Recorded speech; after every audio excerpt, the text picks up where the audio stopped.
មេបញ្ជាការកងទ័ពជើងគោកកម្ពុជាជួបក្រុមអ្នកសង្កេតការណ៍អាស៊ានដឹកនាំដោយហ្វីលីពីនដើម្បីជំរុញបេសកកម្មចុះតាមព្រំដែនកម្ពុជាថៃឲ្យកាន់តែមានប្រសិទ្ធភាពអ្នកនាំពាក្យក្រសួងការពារជាតិកម្ពុជាបានឲ្យដឹងថានៅព្រឹកថ្ងៃទី27ខែកក្កដាឆ្នាំ2026ឧត្តមសេនីយ៍ឯកពៅហេងមេបញ្ជាការរងកងទ័ពជើងគោកនិងជាមេបញ្ជាការយុទ្ធភូមិភាគទី4បានទទួលជួបសម្ដែងការគួរសមនិងពិភាក្សាការងារជាមួយក្រុមអ្នកសង្កេតការណ៍អាស៊ានប្រចាំប្រទេសកម្ពុជាដឹកនាំដោយឧត្តមនាវីត្រី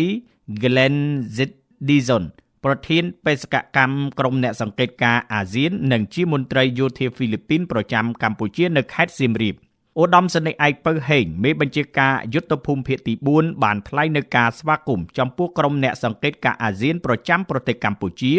ក្រោមអាណត្តិដឹកនាំដោយប្រទេសហ្វីលីពីននិងអរគុណចំពោះការបដិញ្ញាចិត្តយ៉ាងមុតមាំនិងកិច្ចខិតខំប្រឹងប្រែងរបស់ក្រុមអ្នកសង្កេតការណ៍អាស៊ានកន្លងមករហូតដល់បច្ចុប្បន្នក្នុងការចូលរួមគាំទ្រដល់ការលើកកម្ពស់សន្តិភាពស្ថិរភាពនិងទំនុកចិត្តក្នុងតំបន់ក្រោមយន្តការអាស៊ានអ្នកនាំពាក្យក្រសួងការពារជាតិកម្ពុជាបន្តថាឧត្តមនាវីត្រីប្រធានបេសកកម្មក្រុមអ្នកសង្កេតការណ៍អាស៊ាននៃប្រទេសហ្វីលីពីនប្រចាំកម្ពុជាបានថ្លែងអំណរគុណដល់យុទ្ធភូមិភាគទី4ដែលតែងតែសម្របសម្រួលនិងផ្ដល់ភាពងាយស្រួលគ្រប់បេសកកម្មទាំងអស់ក្នុងការចុះទៅសង្កេតការណ៍ផ្ទៀងផ្ទាត់និងរាយការណ៍នៅតាមបណ្ដោយព្រំដែនកម្ពុជាថៃ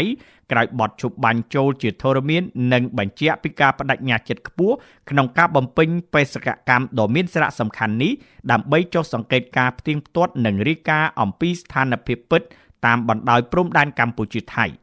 មេបញ្ជាការរងកងទ័ពជើងគោកកម្ពុជាបញ្ជាក់ជូនក្រុមអ្នកសង្កេតការណ៍អាស៊ានថាកម្ពុជាតែងតែផ្ដល់ការគាំទ្រយ៉ាងពេញទំហឹងនិងពង្រឹងតួនាទីដល់ក្រុមអ្នកសង្កេតការណ៍អាស៊ាន AOTក្នុងការធានាការអនុវត្តបទឈប់បាញ់រវាងកម្ពុជានិងថៃដើម្បីលើកកម្ពស់តម្លាភាពការជឿទុកចិត្តគ្នានិងការពារអាយុជីវិតប្រជាពលរដ្ឋព្រមជាមួយគ្នានេះកម្ពុជាស្វាគមន៍ជានិច្ចចំពោះបណ្ដាប្រទេសជាមិត្តក្នុងការបញ្ជូនអ្នកសង្កេតការណ៍ឬចូលរួមជួយលើកិច្ចការសន្តិភាព